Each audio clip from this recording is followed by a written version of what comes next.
Welcome to this episode of Shonen Jump, welcome to this episode of Shonen Flop, where we talk about manga and Shonen Jump that didn't make it big. I'm David. I'm Jordan. And just a heads up, unfortunately, we had some technical issues, so our guest this week wasn't able to join us. So it's just me and Jordan today. Very excited, very back to basics. Yeah. But next week, we'll be covering Yokai Buster Murakami. If you'd like to read along with us, be sure to join our discussion in our Discord and submit your 6-word summary. Find a link to the Discord in our episode description and on our website, shonenflop.com. But this week, we are talking about bad vibrations, as you're going to find out, because we were talking about I'm dropping these bad vibrations. So we were talking about Vibration Man. Bad vibes. And why don't we get into the manga details? Unless, Jordan, is there anything you want to say in this extra 2 or 3 minutes of time we have that we don't have to worry about otherwise? I have a little kitten, and she is wonderful. I love it. All right, let's get into the manga details. Yeah. So according to Tucker, the Vibration Man English title is, at least in his opinion, not a great choice because the original Vibe Man, which is pronounced as Baibu Man, which sounds like Bible Man. I was going to say. To me, yeah. God. You ever see Bible Man, David? No, isn't there like a video game that's like Noah's Ark Bible Man or something? Yeah, I think there is. It's like a weird RTS, I think. But no, there's a really shitty Christian TV show called Bible Man, which is like Batman, but he's purple and quotes Bible verses. Why do I have a feeling that Linkara has covered that series? I think Linkara legitimately may have covered that series. Speaking of, I'm reading a really... Actually, sorry, we'll get into the recommendation section about American comic I'm reading right now. Speaking of vibes, I don't know. But yeah, it's... Baibu is just straight up slang for Baiburita, aka vibrator. So his name is literally Vibrator Man, but they just changed it to Vibration Man. Although, to be honest, I feel like we were both kind of picking that up on some level. Like, it's calling yourself Vibration. I mean, we still just think vibrator. Yeah, you know, that's just who we are as people, you know? Yeah, honestly, it seems like... Well, actually, it sounds like a Mega Man boss, but Quake Man would have been a much better name. Quake Man! Yeah. Am I wrong? Quake Man feels like that was like the tone of... Because the series wasn't really making any Vibrator Man jokes. Well, no, you have a point because he's like, no, you should call me Shaver Man. And I don't think that made any sense at all to English-speaking people. Like... Yeah, but just the quality. I mean, I cannot blame the people who worked on the localization of the series giving a shit. Yeah, I think with the knowledge that his name was literally Vibrator Man, maybe he was saying, no, I'm not a vibrator. I'm an electric shaver, which is still like, what? Yeah. If it was properly localized, he would probably be like, no, call me Quake Man. So I will give you that. Thank you. But yeah, this was written by Tooki Iwai, and this person's other works include Shapeshifter, 2019 to 2020, 3 volumes, Weekly Shonen Jump. Arthur is one special. I think MaxyBee accidentally a word, so I'm just going to say Arthur is one special boy in a fantasy world. I love how this is our second take recording this episode, and we didn't fix that typo because we didn't think we'd have to redo this episode.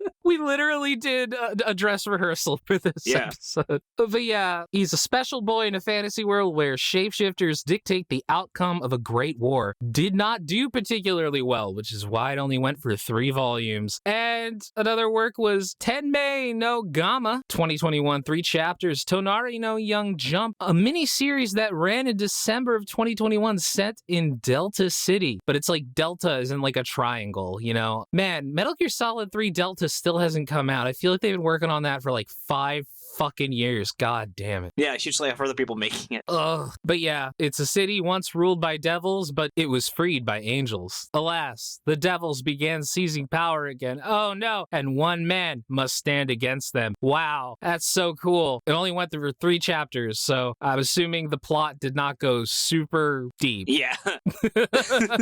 It was a miniseries, so it's like, at least it wasn't his fault. It was 3 chapters, but I wouldn't blame him for his next manga lasting 3 chapters.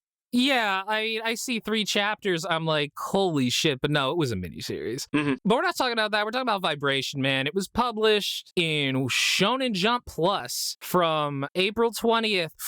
Oh yeah, 420, baby. Nice. 2023 to November 23rd, 2023. Series that started at the same time as it was The Soul Spewing Wielder by Isaki Mizunaki. I have a really great 420 story where I forget what game it was, like charades or somehow the topic, someone was like trying to get me to say a holiday. They drew like a pot leaf and like the word April, and they're like, I guess they're trying to get me to say 420 because, you know, 420 is obviously in April. And you know what I said? Day for a plant-related holiday in April. Arbor Day? Yeah, I said Arbor Day, and they got so mad at me. Oh my god. Yeah, the soul-spewing wielder only went for 2 volumes, but it was an intentional short series, so just like with the last one, you can't get mad at it or make fun of him for it. But Vibration Man went for 28 chapters for 3 volumes, and as far as I could tell, was not an intentionally short series. Yeah. But let's get into the plot summary. How about that? Let's do it. About 10 years ago, the government recognized the existence of supernaturals, which are just shitty X-Men mutants. Then some of them became superheroes and some of them became supervillains. It's My Hero Academia, but it sucks. A kid named Susumu always wanted to be a hero, but wasn't lucky enough to be born with powers. This all changed one day at the doctor's office when he was getting the COVID vaccine, and David, instead of autism, he got the power to vibrate. He now has to wear a special choker that blocks some of his power, or else he'll cause earthquakes. He also attends a superhero class taught by a guy named Ritan, because as I said earlier, it's shitty My Hero Academia. Anyway, Susumu saves a convenience store from a bad guy and reconnects with his hot childhood friend Suzuka. Then he helps Ritan stop a guy with elastic powers who throws around grenades. He then has to go to class where Ritan makes everyone play basketball, and Susumu sucks because his powers suck. And everyone else has cooler abilities. Popcorn David. They have a fighting tournament / exam combination arc like My Hero Academia. Yeah! Where Ritan announces they had to actually try and fight to the death because the reason why crime is so bad is because cops can't kill bad guys, and they do actually say that. But then they actually say no one actually will die, so there's no stakes to this. Jesus Christ. Susumu gets his ass kicked by a zero-gravity float man who then loses to an ice girl. The ice girl then loses to a guy that shoots fire and is literally the power of Pyro from X-Men, which is not the last time we're going to say this is a ripoff of an existing character. Suzuka and Susumu are then kidnapped, and Suzuka makes Susumu realize that his powers have actually been giving him super strength and speed. Suddenly, out of fucking nowhere, Susumu goes from being weak to insanely overpowered. In the next class tournament, he defeats the rest of his classmates and is so impressive. The President of the United States, that's right, Joe Budden, wants him to match up Joe Budden. There's got to be some series that misunderstood and made Joe Budden the President of the United States. It took me a little bit to realize that they weren't just misspelling Joe Biden when I first saw Joe Biden go around. But yeah, it's so impressive the President of the United States wants him to come to America, and that big booby #1 hero shoves his head in her cleavage out of concern for him, really ripping off My Hero Academia. Float Guy is attacked by a supervillain whose power is to suck. He tells the Float Guy that he's a loser, but Susumu says the Float Guy is cool and then kicks Suck Guy's ass. God, I was going to make a big suck joke, but it doesn't make sense. Then the big bad guy tells a super hitman to kill Susumu, but Susumu wins because he is literally a Mary Sue, or a Mary Smarty Stew, I believe. Yeah. The big guy then awakens some kind of monster and attacks Japan, but Susumu is there and pretty much beats him in one punch. Yeah. So I guess this is a One Punch Man monster. It's just slowly became a ripoff of One Punch Man, I guess. But like unironic, One Punch Man is a very clever series. One might say one is a very good writer. Yes, and this series is not clever. One would even say it was fucking stupid. Oh, I thought you were going to say clever. To quote Spinal Tap, there's such a fine line between stupid and clever. I know which side I'm on. But Jordan, speaking of stupid and clever, let's get into the characters. So why don't you tell us about the main character of the series? Oh god, so it's fucking Susumu. So it's hard to really get a full gauge on a lot of his personality traits because they change all the fucking time. The main one is that, he's a likable idiot. You know, he's dumb, but he's such a good, funny guy. Even though he's weak, except suddenly he's not. And it's like literally, as David has pointed out, about halfway through the series, the author's like, I'm done with the whole, his powers are weak thing. He just has Gear 2 now. Yeah, literally it's the same explanation as Gear 2 in One Piece. It was literally like, your vibration has actually been making you ripped this whole time. Like, what the fuck? Yeah, it's also none of it explains how he's superhuman in strength. I could see him being peak, but his strength level is beyond physically possible, even if he was operating at 100% human potential. Yeah, no, he should be in really good shape, sure, but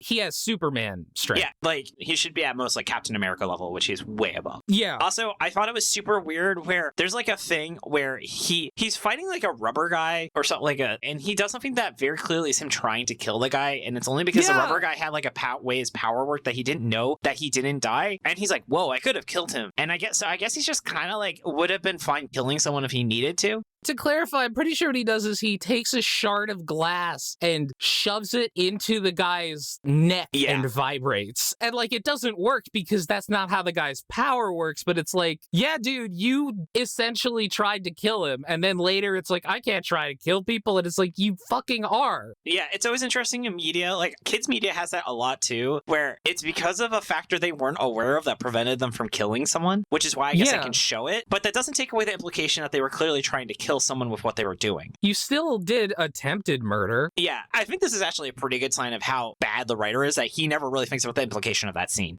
God, can I just say, that whole thing was really frustrating because it's like, we see him throwing a grenade and we see like his fingers like stretch out long to like throw them. And then it's treated as a shock where it's like, oh my God, I figured it out. He has elastic powers. And it's like, yeah, I know.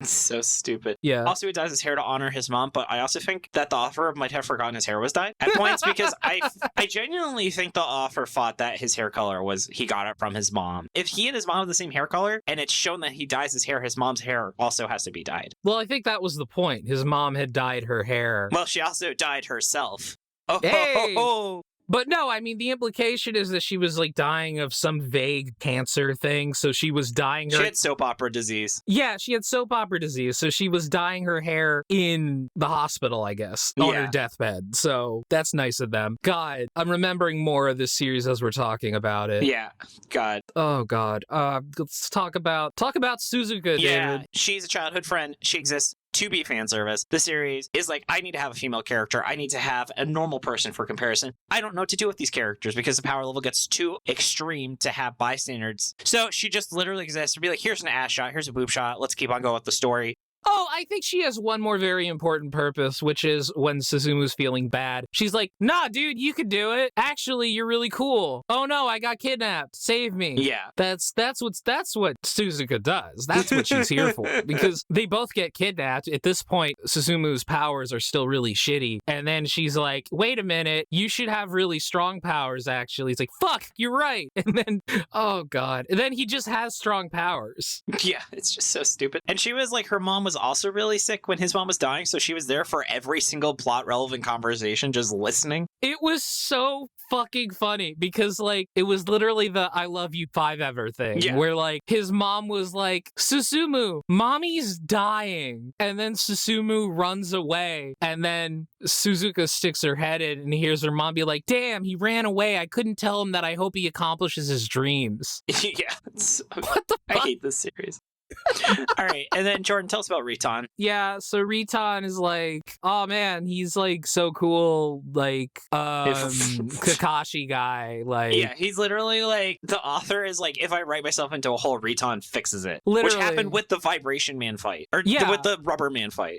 What happened with the Rubber Man fight, which happened with, the reason it was like, you guys got to kill each other, we'll stop you, is because he's just able to stop, because he has time manipulation. And then when he reveals he has time manipulation, Suzumu's like, wait, isn't that overpowered? Which is something that you would never ask when somebody who's trying to help you saves your life. It's like, oh man, we got Superman on our side. Hey, Superman, aren't you a little OP to be here to save the world? What the fuck? I remember in Archibi, I thought it, I don't think I said it, so I don't seem that smart, but I was like, maybe he has time manipulation. I was like, no, that's way too overpowered. They wouldn't introduce in the first chapter what literally Araki said, what is the most powerful ability I could think of at the time? You know? Yeah. Oh, but then they did. But there's a stamina system, so he can only do it an arbitrary number of times. He literally says, I have a stamina system, so I get really tired. I can't do it as much. But it never comes up because he seems to do it a bunch of times in a row during the tournament exams. Exactly.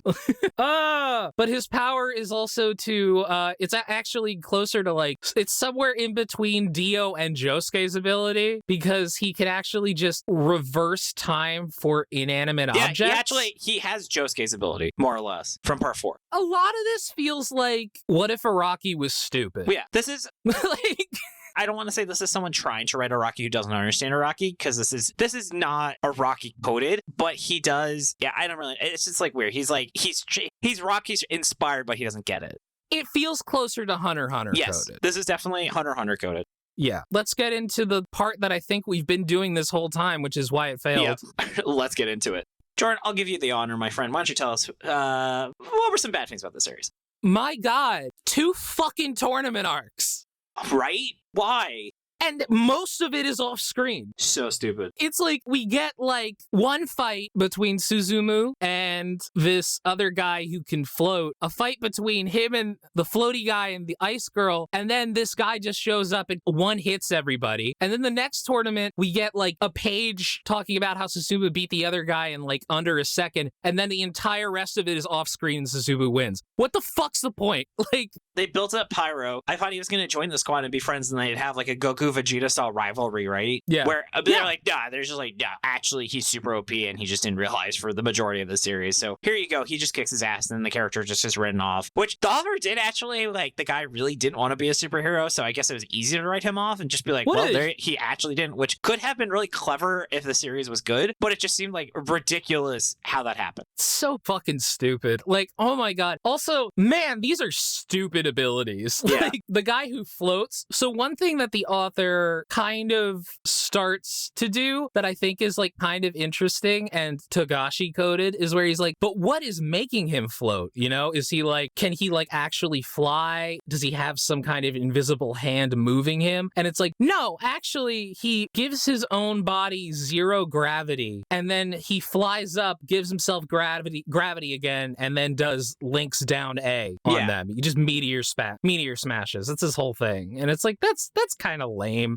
It's like how Heroes, the TV show, tried to do something interesting with its power system and then just gave up and just gave people really generic abilities. It's also like, there is no plot to this series. There is a bad guy who is like, he is like a fucking Dr. Claw just sitting in a chair. He's like, send the next bad guy after them. Why are we trying to kill this kid? Because I said so. Like, I just don't understand. There is no framework or structure, or there's absolutely zero overarching plot besides this court-mandated bad guy that's the final boss of the series. Like, they were going to kill Susumu before anybody had a reason to want to kill Susumu. Like, he wasn't even OP at that point. After he became OP, and like they had no reason to think. Couldn't you have just shot him? Huh? You could have just shot him with a gun. Yeah, you could have just shot him with a gun, yeah. Also, like, oh my God, the shit with the fucking choker was so annoying. And inconsistent. Like, inconsistent. So what happens is, and you could really divide this story up into two parts. Before he becomes OP and after he becomes OP. They're kind of two different manga. Yeah. Like, but before he becomes OP, he's so fucking weak. But, like, when he takes his choker off, he can cause, as David pointed out, between magnitudes 3 to 8 on the Richter scale. The author, I guess, didn't... you think a Japanese person would know how the Richter scale works. Because it's logarithmic. So the difference between a 3 and an 8 is, like, between, like, a tremor and being, like, a fucking, like, devastation billions of damage event. Yeah. These cannot be confused. It's either like, I don't know, somewhere between 3 and 8. Like, whoa. But yeah, so as a result, Riton immediately tells him, you should never take off that choker. You can't do it. Instead, learn how to use your vibration powers. And it's like, oh, okay. So you're kind of waiting for the author to come up with something interesting for him to do with like weak vibration. But the author can't. So in every one of these fights, he just takes the choker off anyway. Yeah. Until finally the author's like, you know what? This is stupid. Fine. Yeah. And he just is like, oh, yeah, he was actually OP. Did he just not notice his muscles getting stronger? Because, like, it seems like he's weak, and then Suzuka points out what vibration can do or something, and then he's like, oh, shit, I'm strong now. But it's like, I feel like you should have noticed that. What was the point of him working out his body if he could just cheat? I don't know. What's the point of anything? This reminds me, I'm gonna feel like I'm gonna keep quoting better things, but there's like a Marvel comic where fucking She-Hulk is working out in her She-Hulk, and one hero's like, hey, isn't She-Hulk form makes you like exponentially stronger? And she's like, yeah, why? And he's like, why are you working at a She-Hulk then? She's like, what do you mean? It's like, wow, that's really good. That's true. Actually, shout out to Toriyama for Dragon Ball, because Super Saiyan makes you exponentially stronger and Goku only works out in base form for that reason. Oh, that's cool. Yeah, that's why he never trains in Super Saiyan form unless he's training his Super Saiyan stuff. I didn't notice that. That's cool. Yeah, because it's a 50x power multiplier. Oh, and then what? We have Ice Girl who has to drink a bottle, who has to stay hydrated. which could be like kind of interesting and fun, but like her power is lame. Also, love the character rating again. Jordan, what's the personality trait someone with ice power should have? Let's make him cold and distant. Never seen that before. Like, holy shit, dude. This is like, I actually was so shocked that this wasn't his first manga, because this all feels like first manga style mistakes, right? Not having a good plot, boring villains, two-dimensional characters, OP protagonists. Like, this is his third rodeo and he still isn't getting it. This is fucking fanfiction level writing, David. This is trash. We called him a fucking Gary Stew, or Artie, whatever the fuck it is. It's Marty Stew, Gary. Stew. It doesn't fucking matter. It's ass is what it is. Yes. God. Also, like, real cool how the author creates an in-universe justification for why the ice girl is thick. Because she's like, damn, I have big thighs because people who live in cold climates develop bigger thighs, and my insides are cold. So I'm sure it makes sense to someone. Have thick thighs. Cool. Great. Yeah.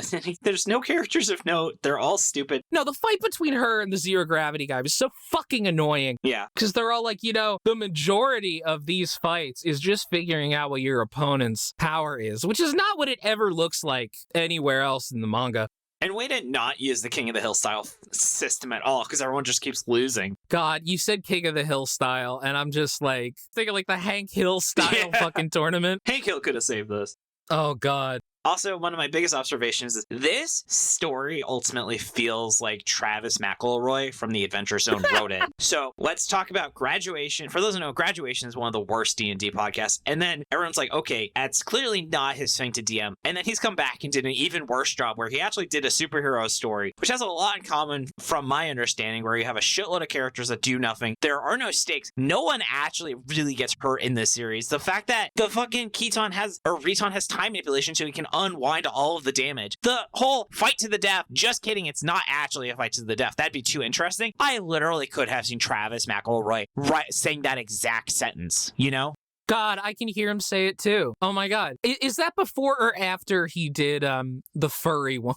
Well, I guess that's currently going. Abinol's just ended a little while ago. Oh, really? Yeah. I don't actually really read or listen to Adventure Zone anymore because it got really bad. Yeah, me too. But the Taz Circle Jerk subreddit is fantastic. I want to give a shout out to the person who has people are so bored with the current Adventure Zone campaign. Someone created a fake one where they are playing Bloodlines the Masquerade, or Vampire Bloodlines or whatever. Vampire the Masquerade. Vampire the Masquerade. And they have created fake transcripts and summaries of episodes that don't exist.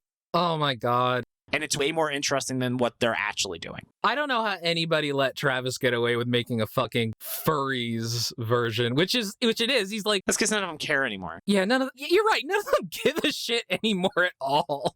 Yeah. God. They have kids, Jordan. Yeah, that's true. It just feels like Balance was such a fucking outlier.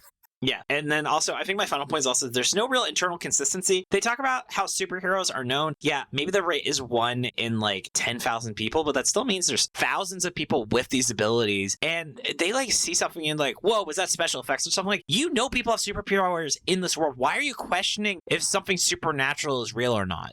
True, I just don't understand, because it's like the government did disclosure. This is like, he just goes to school, he has superpowers, and he goes back to school and hangs out with his friends. Like, this would be like if the government in our world was like, oh, yeah, aliens and UFOs do exist. And then you're walking around and you see a UFO and you're like, what the fuck is that? That can't be a UFO. It's like, I don't know, man. Maybe it's a UFO. Like, how do you not? Oh, my God. We have no idea. Like, we don't see other superheroes, really. Like, we hear that one big booby lady is like the most powerful superhero. We don't see her do shit. She doesn't do anything. Yeah. God. All right. Do you have any more negatives? Too many. David. Yeah. Too fucking many. Oh my God. Let's go though. Let's go into what it did well. I think when you think about quality of the series, I have to say the art is at least competent. It's not great. It gets the job done. I would say it's fine. This is fine. Lower end of fine, but fine. C+ art. Yeah. C okay. art. Okay, but C art. Fine. Well, that's how art works, Jordan. You have to look at it in a manga. Oh my fucking God. Oh Listen, my God. we don't have a guess. I can do extra stupid shit. Yeah, anyway, I did like some of the jokes around, like, there were a couple jokes in this series that I felt landed. Mm-hmm. Like what? Well, the first one was when they were doing the basketball thing and everybody was like using their superpowers to do like cool, crazy basketball things and like dealing with each other's powers. And the Susumu just picks up a basketball and just sinks it. Shoots a free throw and sinks it. And that's the only one he gets in. Yeah. The other one is where he's like, yeah, guys, I'm super powerful, and Joe Biden called me on the phone, and these guys were like, his friends were like, Susumu, we're so sorry for thinking you were lying to us. Hey, man, you should probably see a doctor, you know, we're here for you. Like, just very genuine. Like, it was kind of a weirdly sweet moment where they were like, oh no, our friend is like genuinely mentally ill. Oh no. Yeah, I mean, like, the main character does talk a lot about how he thinks he has shitty powers and has imposter syndrome, which is completely destroyed in the second half of the series when there is no question he's one of the most powerful superheroes. What was their name for superhero in the series? Supernaturals, David. Supernaturals. Oh, by the way, I want to just reference one thing where when he just gets the basketball in, it makes me think of that scene from Black Clover where it's like there's like an exam or something and like a magic character falls in a pit. He's like, what? My anti-magic stuff should have prevented this from happening. And then Asa is just like, oh, I just like actually dug like a giant pit. I just thought that scene was great. That's really good. Yeah. Oh, that's some Mashal shit. Yeah, oh, Mashal? Absolutely. Mashal would have done that. But yeah, I mean, I think the fact that he actually, the author pretends they're supporting cast, which is better than nothing. Like, you see his dad. His dad is a character in the series. It's not like he has the no parent syndrome that even good manga, like in Dandadan, we don't even know anything about Akurun's family life. But still, this is at least like bare minimum to at least acknowledge he has a family, you know? Yeah. I like that his dad was like super supportive of him. I think that's cool. I like that. Yeah. Yeah. There was a time when I thought the series was going to be a parody, and that was fun. Like at the first like 2 or 3 chapters, I'm like, is this actually a parody? And knows how like it's being bad ironically? That was not the case. But I really enjoyed thinking this series was a parody.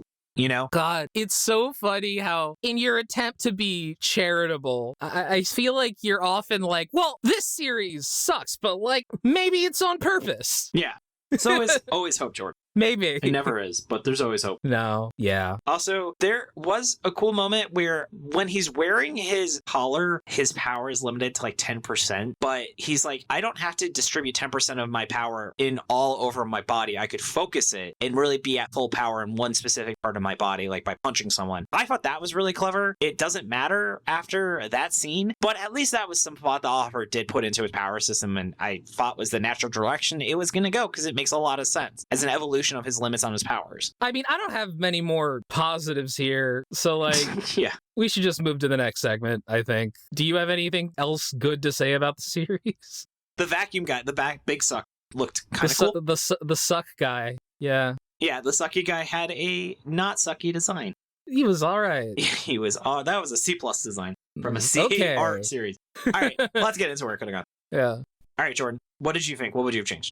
Well, here's the thing. The problem is this entire premise is actually built around the idea that the author would be clever enough to come up with ways to use interesting powers in ways that you don't expect. But the author is not clever enough to do that. Yeah. Again, it's like, what if Araki just had no ideas? Mm-hmm. Just had, like, not even like crazy, stupid ideas. Just had like nothing. Mm-hmm. That's what this would be, essentially. Like the whole point of giving your main character a seemingly stupid and weak power is that you come up with interesting ways for him to use that power, even though it's weak. But he did that like once, and then the author was just, I gotta change this guy's power. Yeah, I gotta just make him broke as fuck. I just gotta make him fucking broken. And oh my god, it's like he really had to pick one or the other. He either had to start the series off with him suddenly being super fucking OP, which would have been interesting in some ways, or start the series off with him being weak and continue it with him being weak. Unfortunately, I think he probably got a note from his editor that, hey, it was like, this shit's boring, yo. This is boring as fuck. Yeah. Like, if he had to increase his power, he should have increased it a bit. Yeah. Not astronomically. It's fucking stupid. Or introduce sudden new threats. Like, maybe there are tiers of monsters, like what One Punch Man does, where it's like you have different levels of threats.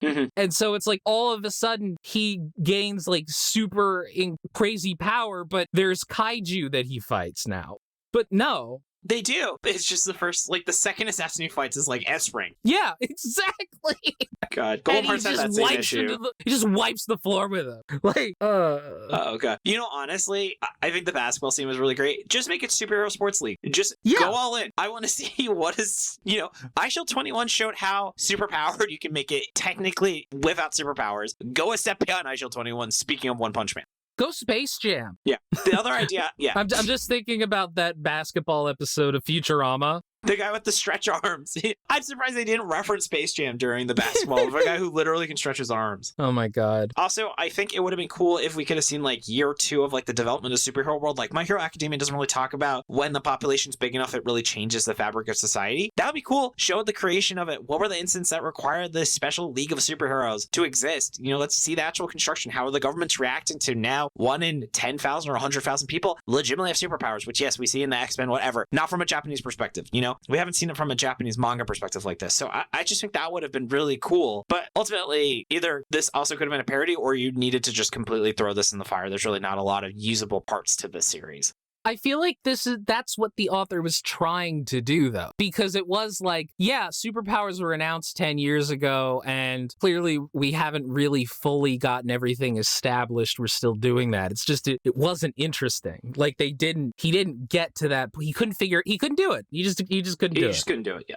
Yeah, that's the thing. Exactly. Yeah. Shall we get into miscellaneous thoughts? Yeah. Getting into miscellaneous thoughts, we already talked about the locks. Health offer doesn't know how earthquakes work.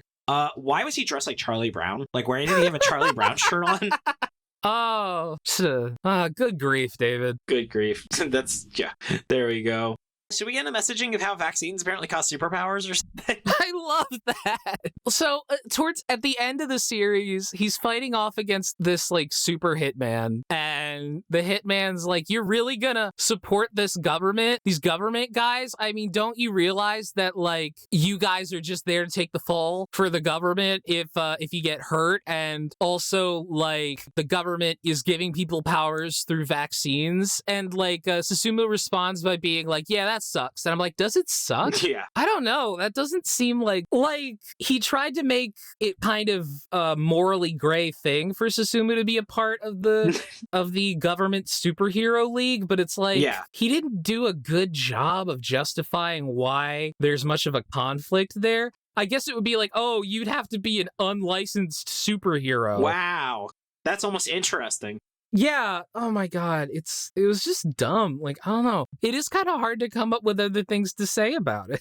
Yeah, exactly. Also, I almost said Obama. Why would Joe Biden care that like a rookie was defeated? Because they're like, oh, this really good rookie just got beat by another student. Like, okay, why is this on the president of the United States radar?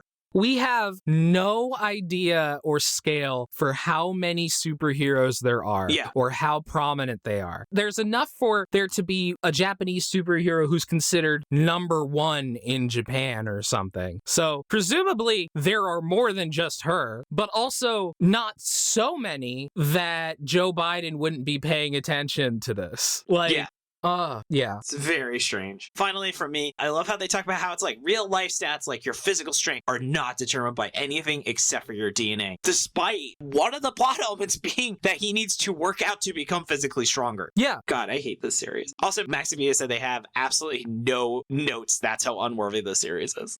Unnoteworthy this series is. You know how, like, athletes don't have to work out because, like, their parents worked out, so it's like they don't have to. Well, Yao Ming and that thing, how he's like a genetic, like, breeding experiment between tall people in China. Really? Yeah, he said it wasn't true. But he's really fucking tall. He's very tall. Counterpoint, he's insanely tall. Argument, China have it. It's absolutely insane that China would have a basketball breeding program. Counterpoint, Yao Ming is really fucking tall. Yao Ming is really fucking tall. There's your 6-word summary, Jordan. All right, speaking of, let's get into final verdict. Mm-hmm. All right, let's start with our 6-word summaries from the community. MaxyBee, vibes were off on this one. Odor of the Flame Flamer, I'm picking up bad vibrations. Boop boop. The Grey Potter, hyper squared by empty idea bucket. Or his literal power was anxiety tremors. Blamamoo, didn't really vibe with this one. I don't think anyone did. Diego, there's no hentai spin-off vibrator man. Dude rocks. Always knew vaccine. Did you look? Dude rocks. Always knew vaccines cause superpowers. And Joe Biden really likes his protag vibes. Frayne, my hero without academia or consequences. Jacob Tupat, at least you're not dildo man. Jersey Luck, the flop cocktail. Shaken, not stirred. Bortle man, busted makes me feel good. Vibrations. Riley, reading manga this boring hurts me. That's very clever. I feel like Tucker, that's like a Tucker's like choice award for for the week, because he didn't have the chance to put one in. And that is HERTZ. Yes. To be clear. It's the spelling that makes it not just seem like a really shitty 6-word summary. Yes, thank you, Jordan, for pointing out there's a joke. That's why it's a good. Spubby, his girlfriend must be very happy, and it didn't pass the vibe check. And will alt title My Stupid Hero Academia or the world's floppiest anti-vaccine jump manga. And then Jordan, how about you? I'm shaking with rage and indifference. God, that's really good. And mine is, it didn't pass the vibe check, but I also didn't want to say the word vibe in a 6-word summary, so I also wrote, when everyone's special, this manga isn't. Hey, bam. But actually, I think that whole this is a manga Travis McElroy would write. There's some way to make that 6 words, and that also would have been a really good 6-word summary. Oh, God. This fucking sucks. This sucks. I think this is a certified flop. Oh, yeah, this is a certified flop. Top of the certified flop, though, I have to say. It gets worse the more I think about it. I mean, it's not at the bottom. Yeah, it's still really bad. Yeah, it's not Zon bad. It definitely is not. And I think it's better than Metallica Metaluca, but it's not. This is like an F non-FF. Yeah, I'll give you that. And then, Jordan, what should someone check out instead of reading this? You should watch Static Shock. That's really great. Static Shock, good show. That's a really good show. My rec. So I've read this a long time ago, but I want to say read Top 10. It is by a friend of the show, Xander Cannon, who also worked with little-known writer Alan Mora. But something a little bit more recent, I have been reading Superman's Pal, Jimmy Olsen, the 2019, by Matt Fraction, who is best known for Hawkeye fame, where it is, I don't really know how to explain it. It's just kind of like a giant 12-issue shitpost about Jimmy Olsen. I will not spoil it, but it's really great, and it's just absolutely 12 issues of ridiculous superhero hijinks. Yeah, I mean, look, a Jimmy Olsen series should be a shitpost. That's like, what if it isn't, then what the fuck are you doing? Yeah, exactly. But let's get into wrap up. Yeah. I want to say props to Jordan for making the opening and ending theme, being a great co-host, and helping with editing. Thank you, David, for doing, like, basically literally everything else on the show that you didn't just thank me for doing. Yeah, I know. Like, seriously, like, you guys don't know, like, David does so fucking much, and I really appreciate it, man. Oh, it's okay, man. We do our best. I also want to give props to Merliel for the awesome cover art. Find her online at Lyle Mur, and Nigel for being our generous art benefactor. Thank you, Dylan, for assistance with editing. You can find his podcast, Anime Out of Context, at animeoutofcontext.com. Thanks to Tucker and MaxyBee for assistance with pronunciation, translation, and other miscellaneous research. Find us on Blue Sky /X on Shonen Flop, Tumblr Shonen-Flop, and our website, ShonenFlop.com. We're on Spotify, Apple Music, YouTube, wherever else you get your podcast. Come join the Shonen Flop Discord. It's open to everyone. Hang out with us, talk about anime, games, whatever else is on your mind. We even have a manga, book club, and movie nights. Find a link to it in the show notes or on our site, ShonenFlop.com. And then, Jordan, are you going to go plug your Mission McNition? Yeah, check out Mission Ignition. Yes. Which is a podcast Mission about vampires. VAN-PIRES. Don't expect a new episode. Maybe ever. But it exists. On the internet.